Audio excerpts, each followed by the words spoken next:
Sarah taught at Lincoln High School, struggling to make ends meet on her modest salary while caring for her elderly mother. One rainy morning, she noticed Marcus, a quiet sophomore, being cornered by three seniors behind the school gymnasium.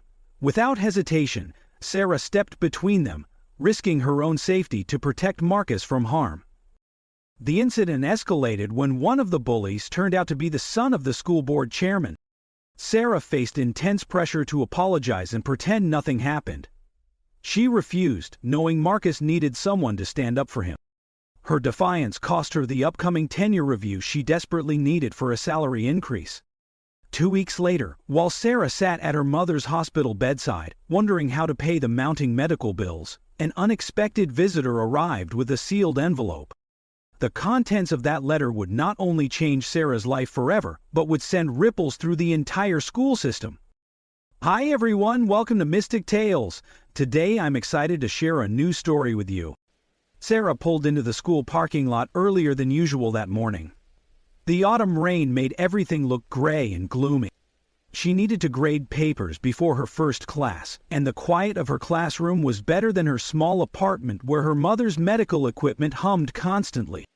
As she walked toward the building, voices caught her attention. They came from behind the gymnasium. Sarah recognized the hostile tone from years of teaching experience. "Give me your laptop, nerd. Daddy bought you a nice one," a deep voice said. "Please, I need it for my project. My mom saved up for months," Marcus replied softly. Sarah heard shuffling and a thud. She walked around the corner and saw three senior boys surrounding Marcus. Tom, the largest of the three, held Marcus against the wall while Jake grabbed at his backpack. Marcus clutched it tightly, his glasses askew.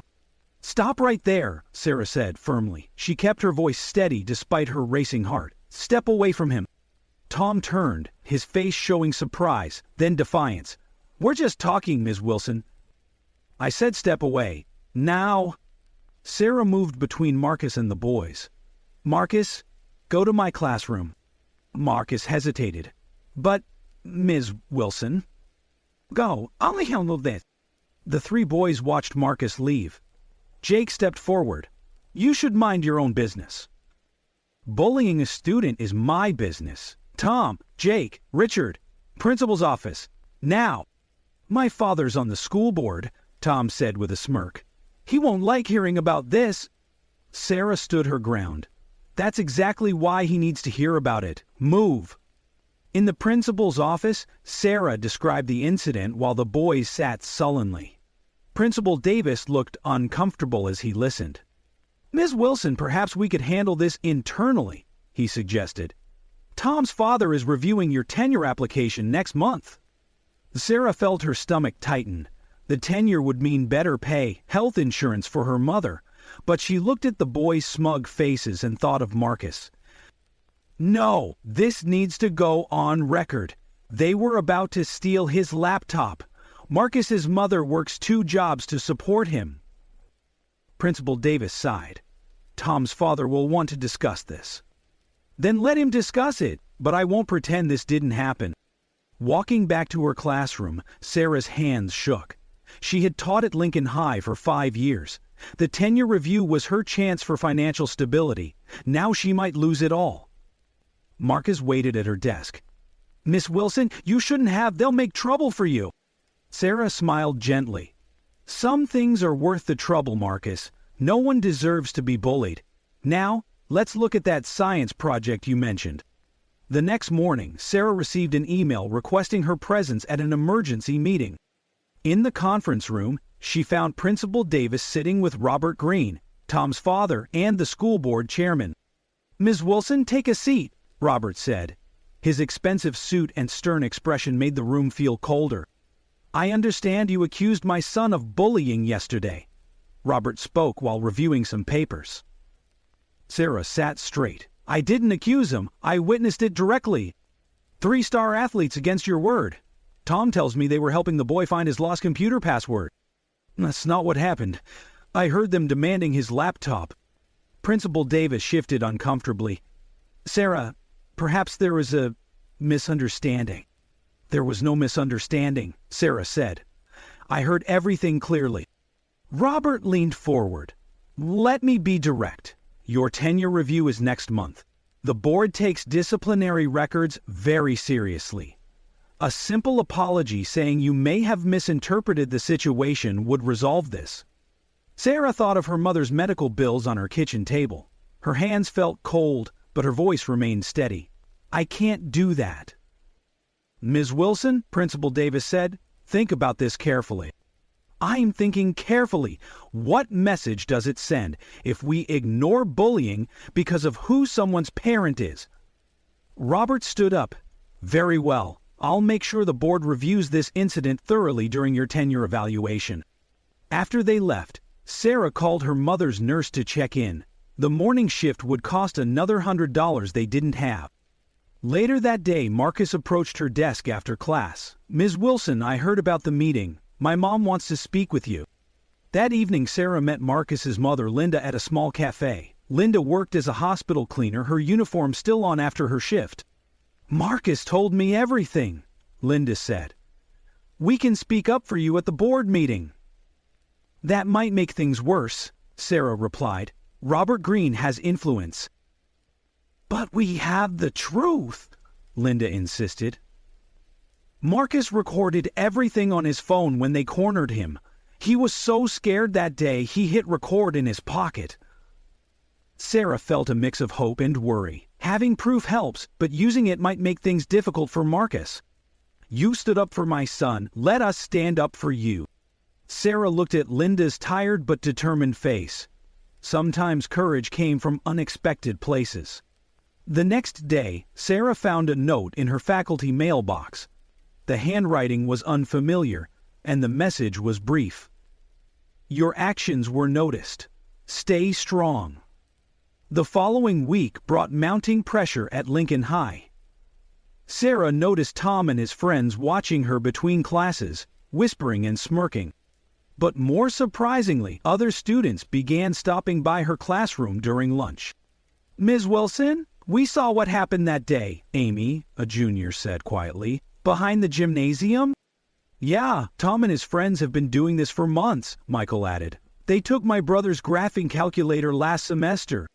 Sarah looked at the small group gathering in her classroom. Why didn't you report it? Because Tom's dad always makes it go away, Michael replied. Everyone knows that. During her free period, Sarah visited the school counselor's office. Mrs. Rodriguez had worked at Lincoln High for 20 years. 6 incidents this year alone, Mrs. Rodriguez said, showing Sarah a folder. All involving Tom's group, all mysteriously dropped. Why are you showing me this? Because your tenure review is next week. The board needs to see these records. That evening at the hospital, Sarah's mother noticed her distraction. What's troubling you, Sarah? Remember how David used to come home with missing books and torn backpacks? Her mother's face softened. And we believed him when he said he was just careless. I have proof now, Mom, about similar things happening at my school, but using it might cost me my job. You already made your choice the moment you stepped between those boys and Marcus. Sarah's phone buzzed. A text from Linda. Marcus showed me the recording. 3 other students came forward. They want to help. Later that night, Sarah found another note in her faculty mailbox. Same handwriting as before. The board meeting won't go as Mr. Greene expects. Truth matters. Sarah stared at the note, wondering about its source. Tomorrow she would submit all the evidence to Mr. Chen at the district office. Her hands trembled as she organized the documents, Marcus's recording, Mrs. Rodriguez's records, and statements from other students. The tenure review could wait. Some things mattered more than job security. Her brother David had dropped out in 11th grade. Nobody had stood up for him then, but she could stand up for Marcus now. Her phone buzzed again. A message from Principal Davis. Board meeting moved up. Tomorrow morning. Mr. Greene's request. Sarah took a deep breath. Earlier than expected. But she was ready. It was time to break the cycle of silence. Sarah arrived early for the board meeting, clutching her folder of evidence. The conference room gradually filled with unexpected faces. Students, parents, and even Mrs. Rodriguez. Robert Greene entered, his confident stride faltering slightly at the crowd. "This is a closed board meeting." "Actually, it's not," Mr. Chen spoke from the doorway. "As a district representative, I requested it be open to the school community." Principal Davis shifted uncomfortably in his seat. "Perhaps we should focus on Ms. Wilson's tenure review." "Yes, less," Robert Greene said.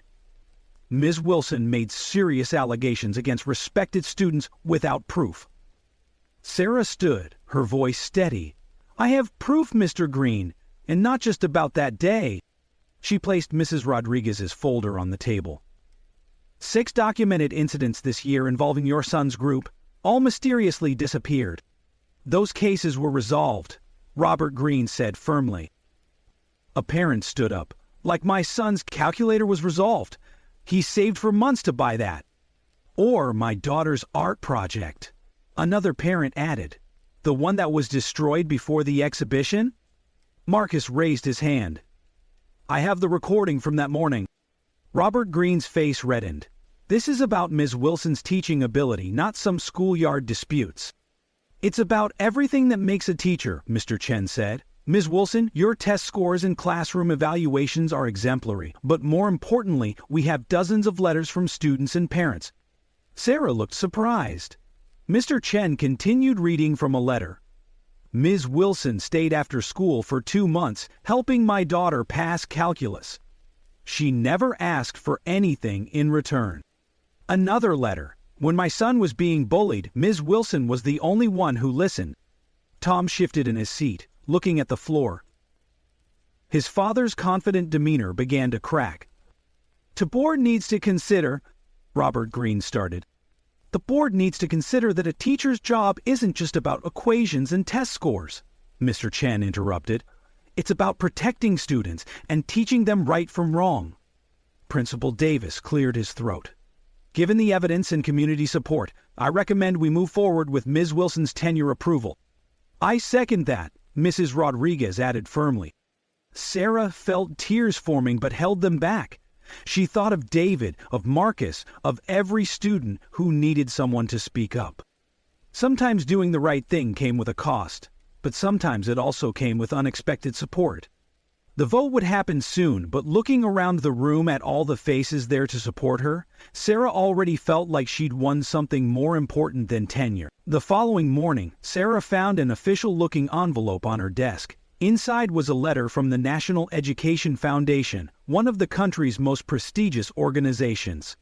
"Dear Miss Wilson, an anonymous donor has brought your dedication to student welfare to our attention." Sarah sat down, reading carefully. The foundation was offering her a substantial grant, enough to cover her mother's medical bills and establish an anti-bullying program at Lincoln High. Principal Davis knocked on her classroom door. "Sarah, do you have a moment?" "Of course." "Tom and his father are here. They'd like to speak with you." In the conference room, Tom looked different, smaller somehow, without his usual confidence. "Ms. Wilson," Robert Greene began, his voice lacking its previous authority. "Tom has something to say." Tom looked up. "I'm sorry, not just about Marcus's laptop, about everything. My dad and I talked all night." Robert Greene cleared his throat. "I was wrong. I've been wrong for a long time. Protecting Tom from consequences wasn't helping him." "What happens now?" Sarah asked. Tom suggested community service at the middle school tutoring program. "His idea." Sarah nodded. "That's a good start." Later that day, Marcus and Linda visited her classroom. "We saw the foundation's car outside," Linda said. "The representative told us everything." "The anonymous donor," Sarah said. "It was your recording that made the difference, Marcus." Marcus smiled. "Mom always says, standing up for what's right matters more than staying quiet for an easy life." Sarah opened her desk drawer and took out the mysterious notes she'd received. The handwriting matched Mrs. Rodriguez's perfectly. "Sometimes we all need a little encouragement to do the right thing," Sarah said softly. That afternoon, Sarah visited her mother at the hospital, sharing the news about the grant. "David would be proud of you," her mother said. "You did what none of us could do for him." Sarah squeezed her mother's hand. "I think it's time to call him. Tell him about the anti-bullying program. Maybe he'd like to help." Looking out the hospital window, Sarah thought about how one moment of standing up for what was right had created a ripple effect, touching more lives than she could have imagined. The grant would help her mother heal, help the school grow, and maybe even help heal old family wounds. Sometimes courage came with a cost, but sometimes it came with unexpected rewards that meant more than money ever could. Loved this story? Tap that like button and subscribe to Mystic Tales for more. Let us know how this story made you feel with a single